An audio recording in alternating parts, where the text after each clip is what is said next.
Finally, my friend, a Mohawk Indian from New York, Cayuta Claus, was kidnapped by armed men in plain clothes in front of hundreds of witnesses in the park of Chimaltenango, the city nearby Guatemala.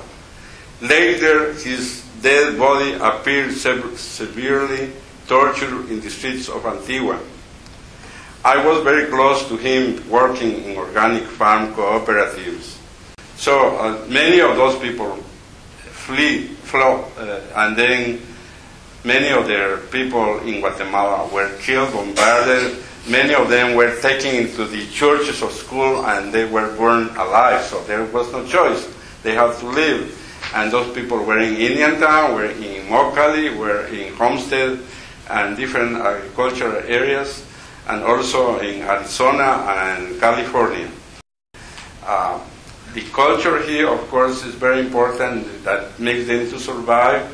In this fiesta, we do things like the people feel together to do a community, but also it's also a way to communicate and to do things like in Guatemala we were doing.